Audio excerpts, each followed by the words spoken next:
Dear students, आपका स्वागत है रामानुजन क्लासेस में। मेरा नाम है विराट। और जैसा कि मैंने आपको पहले अवगत कराया था कि आज से आप लोग की लूसेंट की क्लास शुरू हो रही है, तो मैं आपको बता दूं कि जो स्टूडेंट्स मेरे साथ जुड़े हैं उनका धन्यवाद, शुक्रिया। और जो लोग मेरे साथ इस चैनल पर नए हैं वो इस चैनल को सब्सक्राइब कर लें, लाइक कर लें और कमेंट करके बताइएगा कि वीडियो आपको कैसा लगा।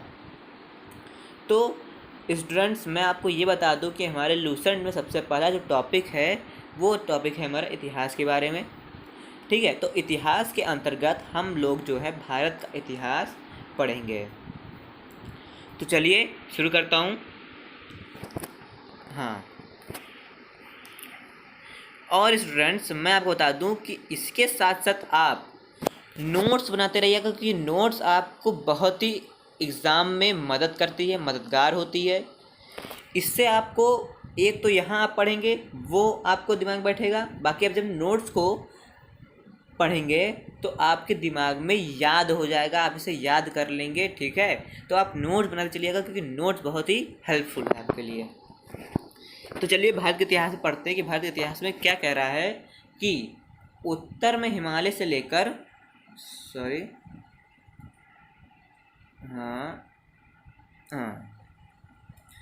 उत्तर में हिमालय से लेकर दक्षिण में समुद्र तक फैला यह उपमहाद्वीप भारतवर्ष के नाम से ज्ञात है।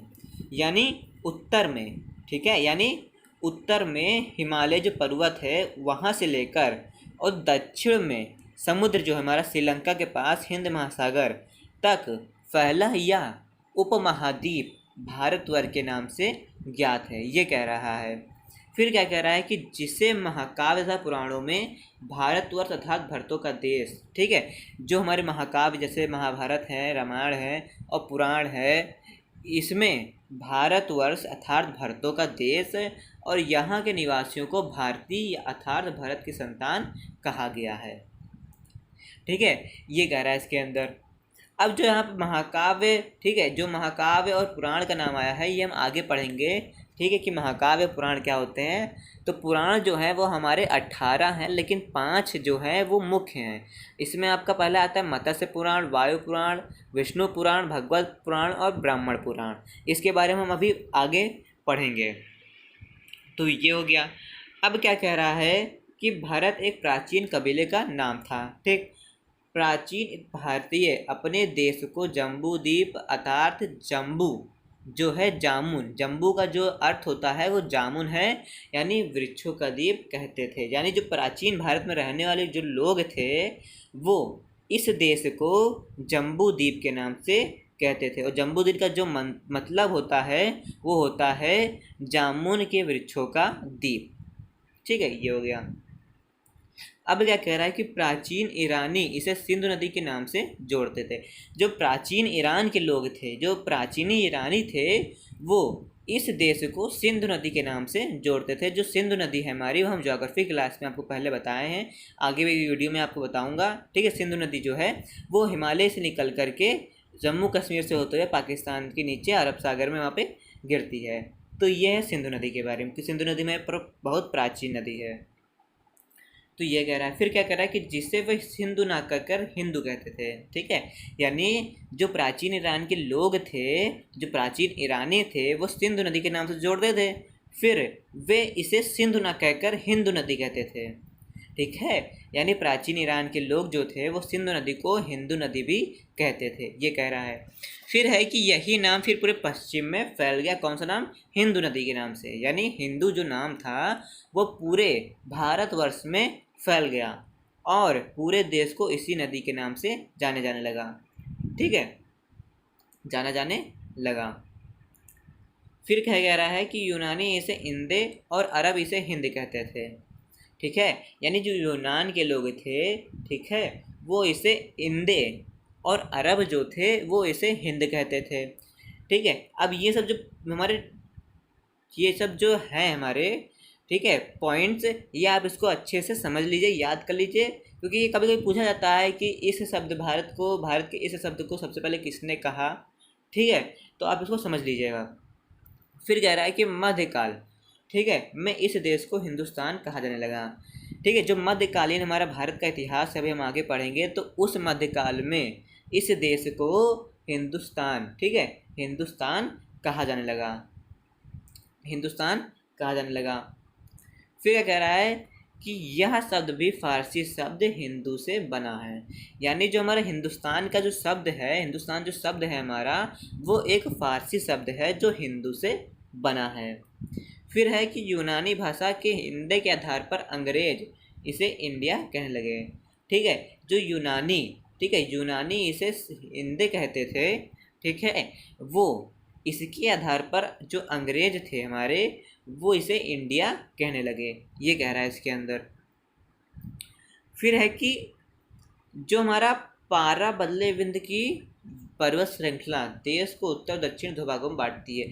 जो हमारा विंध्याचल पर्वत है, ठीक है, जो हमारा विंध्याचल पर्वत है, वो इस देश को दो भागों में बांटती है। एक होता है हमारा ऊपर उत्तर की तरफ जो जम्मू कश्मीर है, और दक्षिण की तरफ जो हमारे नीचे कन्याकुमारी तमिलनाडु है। ठीक है, ये दो भागों में भारत को बांटती है। फिर है कि उत्तर में इंडो यूरोपियन की परिवार की भाषाएं बोलने वाले लोग हैं, और दक्षिण में द्रविड़ परिवार की भाषाएं बोलने वाले लोग हैं। ठीक है, यहाँ पे ये बताया गया है कि एक तो विंध्याचल पर्वत दो भागों में बांटता है उत्तर भारत में, तो उत्तर भारत में इंडो यूरोपीय परिवार की भाषाएं बोलने वाले लोग हैं, और जो दक्षिण के भाग में बांटता है विंध्याचल पर्वत, तो दक्षिण भारत में जो है द्रविड़ परिवार की भाषाएं बोलने वाले का बहुमत है। तो ये कह रहा है। अब क्या कह रहा है, अब भारतीय इतिहास को अध्ययन की सुविधा के लिए 3 भागों में बांटा गया। ठीक है, पहला है प्राचीन भारत, फिर है मध्यकालीन भारत, फिर है हमारा आधुनिक भारत। अब हमारी जो पहले बात हम चर्चा कर रहे थे, वो हम इस बात पे चर्चा कर रहे थे कि भारत का नाम कैसे पड़ा, ठीक है, किस कारण से पड़ा, और किसने इसका रखा नाम भारत का। ठीक है, तो वो हमारा टॉपिक जो ख़त्म हो गया है। अब जो हमारा प्राचीन भारत है यहाँ पे, ठीक है, तो उस भारतीय इतिहास को अध्ययन की सुविधा के लिए 3 भागों में बांटा गया है। तो जो पहला है हमारा वो है प्राचीन भारत, दूसरा हमारा है मध्यकालीन भारत, और तीसरा है हमारा आधुनिक भारत। तो प्राचीन भारत जो है वो मैं आपको बता दूं कि प्राचीन भारत हमारा सिंधु घाटी सभ्यता से लेकर, ठीक है, सिंधु घाटी सभ्यता से लेकर और दक्षिण राजाओं के प्रमुख वंश तक ये है हमारा। ठीक है, यानी जो प्राचीन भारत है वो सिंधु घाटी सभ्यता से लेकर दक्षिण भारत के राजाओं के प्रमुख वंश तक ये है हमारा। यानी सिंधु घाटी सभ्यता से लेकर के जो है दक्षिण भारत के प्रमुख वंश तक हमारा प्राचीन भारत होता है। और मध्यकालीन भारत जो है वो मध्यकालीन भारत है मुगलों के आक्रमण यानी अरबों के आक्रमण से लेकर के औरंगजेब की मृत्यु तक हमारा मध्यकालीन भारत होता है। और आधुनिक भारत जो है ये अंग्रेजों के आगमन से अब तक, ठीक है, मान लीजिए कि अंग्रेजों से आगमन, जब अंग्रेजों का आगमन हुआ उसके बाद से अभी तक ये आधुनिक भारत ही चलता आ रहा है। तो ये कह रहा है इसके अंदर। अब है कि सबसे पहले इतिहास को 3 भागों में बांटने का श्रेय जर्मन इतिहासकार, ठीक है, क्रिस्टोफ सेलियरस को 1638 से 1607 को है, ईसा पूर्व। ठीक है, तो ये कह रहा है इसके अंदर, यानी सबसे पहले इतिहास को 3 भागों में बांटने का श्रेय, किन 3 भागों में, यही हमारा 3 भागों में प्राचीन भारत, मध्यकालीन भारत और आधुनिक भारत, इन 3 भागों में बांटने का श्रेय जो है वो जर्मन इतिहासकार क्रिस्टोफ सेलियरस को है, ये कह रहा है इसके अंदर। तो ये रही हमारी भारतीय इतिहास को 3 भागों में बांटने की। अब जो इसमें हमारा पहला है वो प्राचीन भारत। तो प्राचीन भारत में हम पढ़ेंगे, ठीक है, तो प्राचीन भारत में हम पढ़ेंगे क्या, प्राचीन भारतीय इतिहास के स्रोत। आप नोट्स बनाते चलिएगा बस, और कुछ नहीं। अब क्या कह रहा है कि प्राचीन भारतीय इतिहास के विषय में जानकारी मुख्यतः 4 स्रोतों से प्राप्त होती है। अब इसको 4 स्रोत से नाम से जानिए आप, या फिर इससे कहिए कि जो प्राचीन भारत है उसको भी 4 भागों में बांटा गया है। ठीक है, तो पहला जो हमारा धर्म ग्रंथ है, दूसरा ऐतिहासिक ग्रंथ है, तीसरा विदेशियों का अभिवरण, और चौथा जो है पुरातत्व संबंधी साक्ष्य। यानी जो भारत का इतिहास था उसको 3 भागों में बांटा गया। पहला प्राचीन भारत, दूसरा मध्यकालीन भारत और तीसरा आधुनिक भारत। अब जो इसमें पहला हमारा प्राचीन भारत है, अब उसको भी 4 भागों में बांटा गया।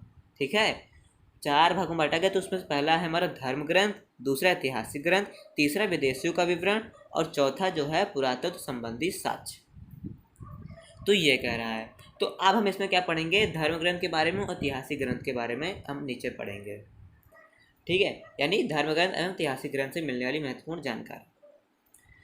तो इसमें क्या लिखा है कि भारत एक सर्व प्राचीन धर्म ग्रंथ वेद है, यानी भारत का जो सबसे प्राचीन धर्म ग्रंथ है वो कौन है हमारा, वो हमारा वेद है।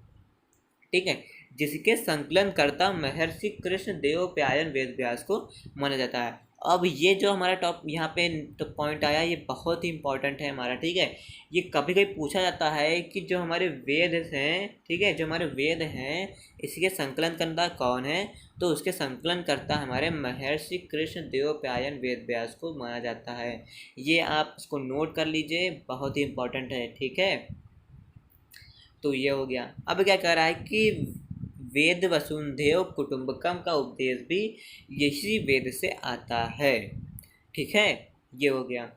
अब है कि भारतीय परंपरा वेदों को नित्य अथवा अपौरुषीय मानती है।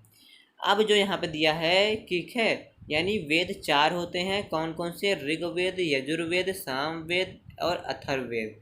ठीक है, यानी जो वेद हैं हमारे सर्वप्राचीन धर्म ग्रंथ वो 4 प्रकार के होते हैं। ठीक है, तो पहला हमारा ऋग्वेद, दूसरा यजुर्वेद, तीसरा सामवेद और चौथा जो है अथर्ववेद। ठीक है, अथर्ववेद कहा है।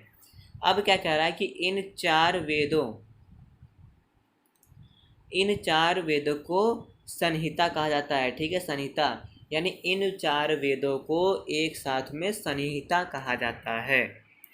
ये हो गया। अब जो हम पढ़ेंगे वो हम ऋग्वेद के बारे में पढ़ेंगे। ठीक है, ऋग्वेद के बारे में पढ़ेंगे। तो इसमें क्या कह रहा है कि ऋचाओं के क्रमबद्ध ज्ञान के संग्रह को ऋग्वेद कहा जाता है। तो ऋग्वेद की डिफिनेशन क्या है, परिभाषा क्या है, किसको कहते हैं ऋग्वेद, तो ऋचाओं के क्रमबद्ध ज्ञान के संग्रह को ऋग्वेद कहा जाता है। अब इसमें 10 मंडल, 1028 सूक्त, वाल्खिल्य पाठ के 11 सूक्तों सहित एवं 10,462 ऋचाएँ हैं, ये कह रहा है। तो अब जो यहाँ पे ऋचाया है उसका अर्थ क्या है, ऋचाओं का अर्थ होता है मंत्र। ठीक है, तो ऋग्वेद में 10 मंडल, 1028 सूक्त और वाल्खिल्य पाठ के 11 सूक्तों सहित एवं 10,462 ऋचाएँ यानी मंत्र है। ये क्लियर हो गया। अब क्या कह रहा है कि इस वेद के ऋचाओं के पढ़ने वाले ऋषि को होत्र कहते हैं। ठीक है, होत्र कहते हैं, यानी ये जो वेद है ऋग्वेद, इसके ऋचाओं मंत्र को पढ़ने वाले जो ऋषि होते हैं उनको हम होत्र कहते हैं। ठीक है, ये हो गया। अब है कि इस वेद से आर्य के राजनीतिक प्रणाली, इतिहासकार एवं ईश्वर की महिमा के बारे में जानकारी मिलती है। यानी जो हमारा ऋग्वेद है इससे जो हमारे आर्य थे, ठीक है, आर्यों के राजनीतिक प्रणाली, इतिहास एवं ईश्वर की महिमा के बारे में जानकारी हमें मिलती है। तो ये हो गया। अब है हमारा कि विश्वामित्र द्वारा रचित ऋग्वेद के तीसरे मंडल में सूर्य देवता, ठीक है, सूर्य देवता सावित्री को समर्पित प्रसिद्ध गायत्री मंत्र है। तो जो हम लोग गायत्री मंत्र पढ़ते हैं तो उसके जो रचयिता हैं हमारे विश्वामित्र। ठीक है, गायत्री मंत्र के रचयिता कौन है, विश्वामित्र हैं। ठीक है, और ऋग्वेद के तीसरे मंडल में, ठीक है, ऋग्वेद के तीसरे मंडल में सूर्य देवता सावित्री को यह समर्पित है। ठीक है, यानी ऋग्वेद के तीसरे मंडल में जो हमारा गायत्री मंत्र है, ठीक है, वो सूर्य देवता यानी सावित्री को यह समर्पित है मंत्र। और इस गायत्री मंत्र रचयिता जो हैं वो हैं विश्वामित्र हैं। अब क्या कह रहा है कि इसके 9वें मंडल में सोम देवता का उल्लेख है। ठीक है, यानी तीसरे मंडल में तो गायत्री मंत्र का उल्लेख था और जो 9वां मंडल है इसमें सोम देवता का उल्लेख है, ये कह रहा है।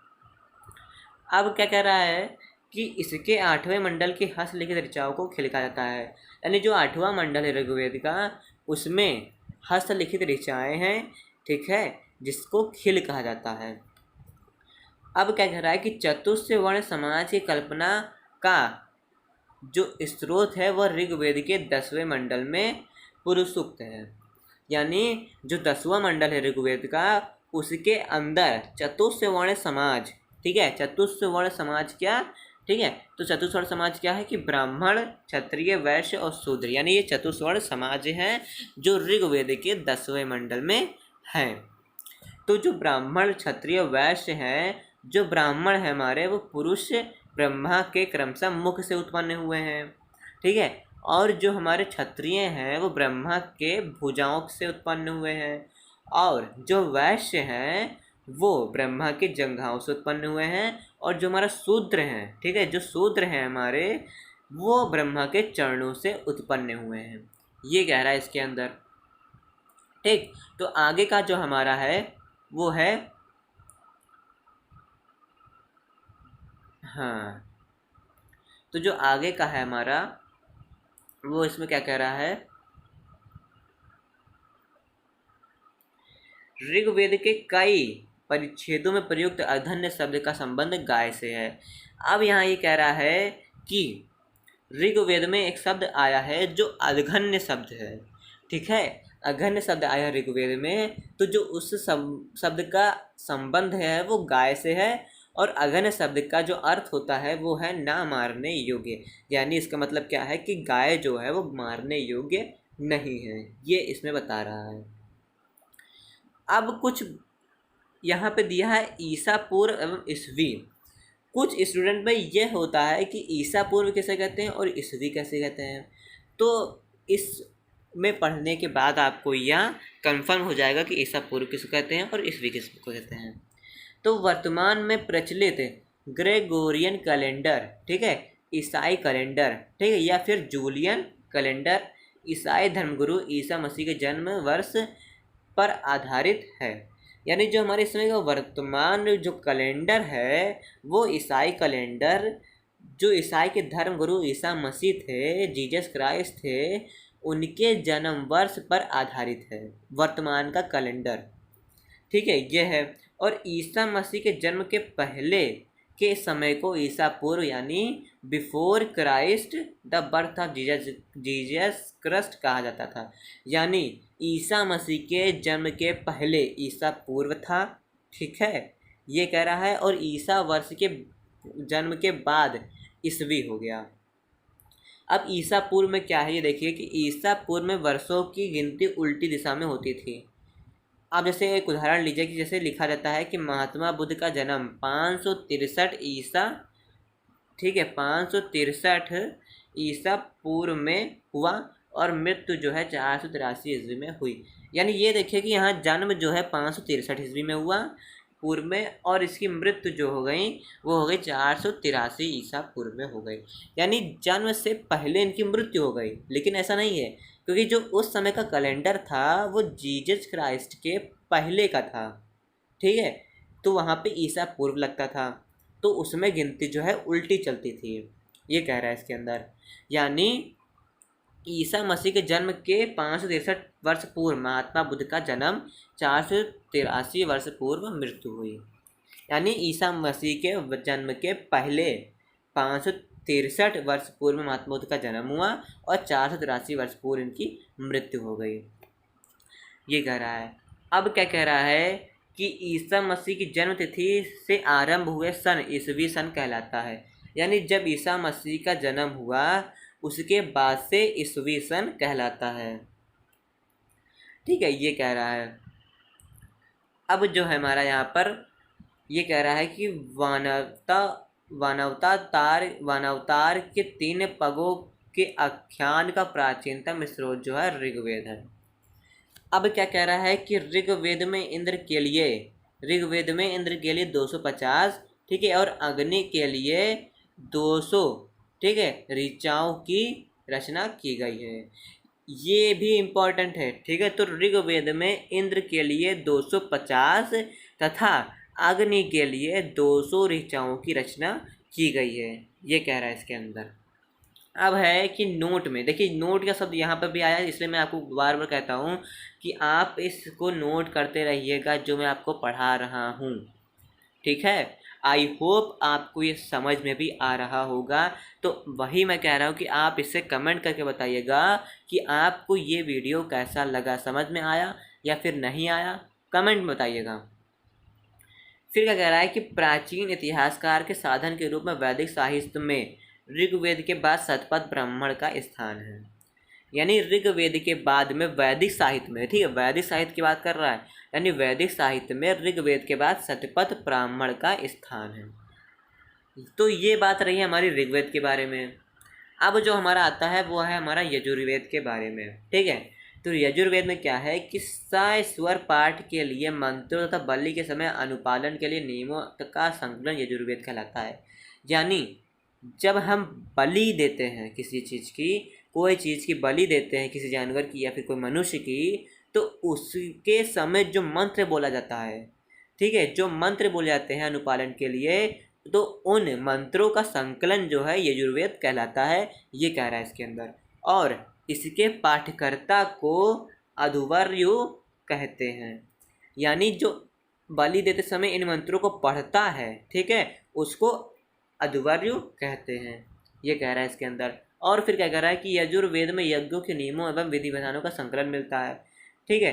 तो यजुर्वेद जो हमारा है उसके अंदर यज्ञों के नियम, यज्ञ करने के नियम एवं उसकी विधि और विधान का संकलन मिलता है। कैसे यज्ञ किया जाता है, उसके नियम क्या है, तो उसका भी उल्लेख यजुर्वेद में मिलता है। और इसमें बलिदान विधि का भी वर्णन है। अब यज्ञों के नियमों के साथ साथ इसमें बलिदान विधि का भी वर्णन है, ये कह रहा है इसके अंदर। तो अब क्या कह रहा है कि यह एक ऐसा वेद है जो गद्य और पद दोनों में है, ठीक है। यानी यजुर्वेद ऐसा एक वेद है जो गद्य और पद दोनों में है। इसके अलावा उन 3 वेदों में और कोई 3 वेदों में यह नहीं है गद्य और पद दोनों में। तो ये बात रही यजुर्वेद की। अब है हमारा सामवेद के बारे में। तो सामवेद में साम का शाब्दिक अर्थ है गान, ठीक है। यानी सामवेद में साम का शाब्दिक अर्थ है गान। और इस वेद में मुख्यतः यज्ञों के अवसर पर गाए जाने वाले ऋचाओं यानी मंत्रों का संकलन है, ठीक है। यानी इस वेद में जो यज्ञ होते थे, यज्ञों के अवसर पर जो हम मंत्र गाते थे, उसका उल्लेख इस सामवेद में है। और क्या कह रहा है कि इसके पाठकर्ता को उद्रार्थ कहते हैं। यानी जो यज्ञों के समय जो यह मंत्र गाते थे, ठीक है, उसको उद्रार्थ कहते हैं, ठीक है, ये कह रहा है। अब क्या कह रहा है कि इसका संकलन ऋग्वेद पर आधारित है। यानी इसका संकलन ऋग्वेद पर आधारित है, ये कह रहा है। अब क्या कह रहा है कि इसे भारतीय संगीत का जनक कहा जाता है। यानी जो हमारा सामवेद है, तो सामवेद को भारतीय संगीत का जनक कहा जाता है, ये कह रहा है इसके अंदर। अब ये नोट पे कह रहा है कि यजुर्वेद तथा सामवेद में किसी भी विशेष ऐतिहासिक घटना का वर्णन नहीं मिलता है, ठीक है। यजुर्वेद और सामवेद में किसी भी विशेष ऐतिहासिक घटना का वर्णन नहीं मिलता है। अब ये बात रही हमारा आखिरी जो वेद है वो है हमारा अथर्ववेद के बारे में। तो अथर्ववेद में जो है अथर्वा ऋषि द्वारा रचित है। इस वेद में कुल 731 मंत्र तथा लगभग 6000 पद्य और इसके मंत्र ऋग्वेदिक मंत्रों से भी प्राचीनतर हैं।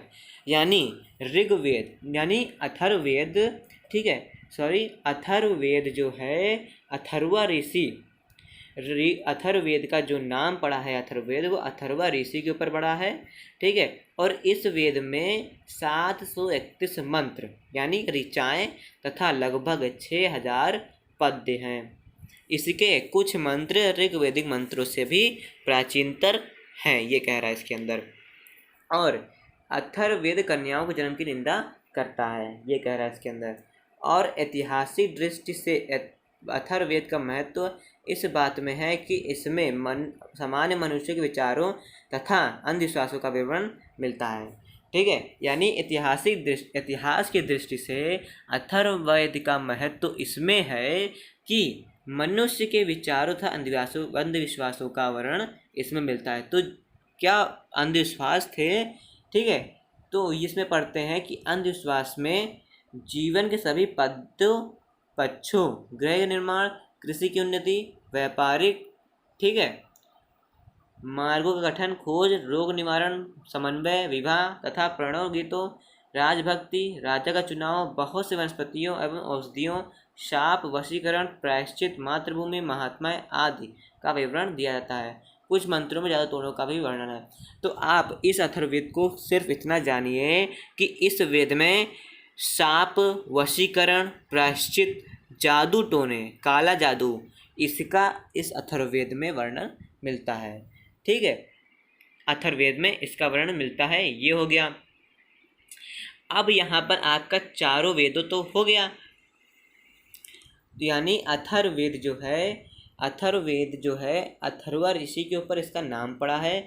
इसके अंदर 731 मंत्र हैं, 6000 पद्य हैं, ये हो गया।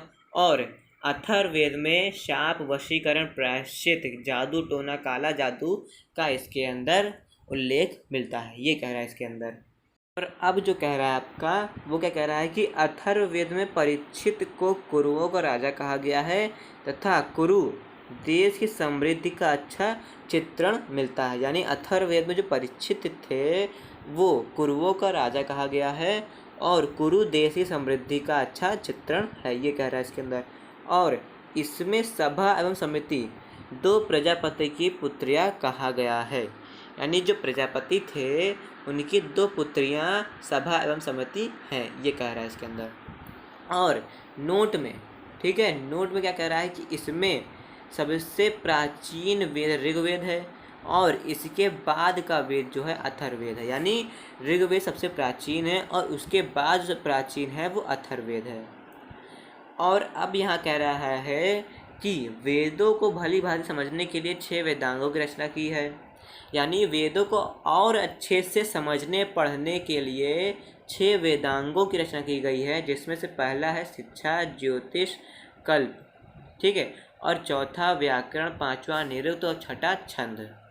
यानी 6 वेदांग हैं, ठीक है। पहला है शिक्षा, दूसरा है ज्योतिष, तीसरा है कल्प, चौथा है व्याकरण और 5वां है निरुक्त और 6ठा है हमारा तो छंद। तो स्टूडेंट्स यहाँ पे क्लास ख़त्म होती है, ठीक है। तो आज के हम इस टॉपिक में वेदों के बारे में पढ़े हैं और जो हमारा अगला टॉपिक आएगा उसमें हम जो है वो क्या कहते हैं पुराणों के बारे में जानेंगे। तो स्टूडेंट्स हमें आशा है, उम्मीद है, होप है कि आपको ये वीडियो समझ में आया होगा, अच्छा लगा होगा। कमेंट करके बताइएगा कि ये आपको कैसा लगा, लाइक करिएगा, शेयर करिएगा, ठीक है। तो मिलते हैं अगले लेक्चर पे जो है हमारा पुराणों के बारे में। धन्यवाद।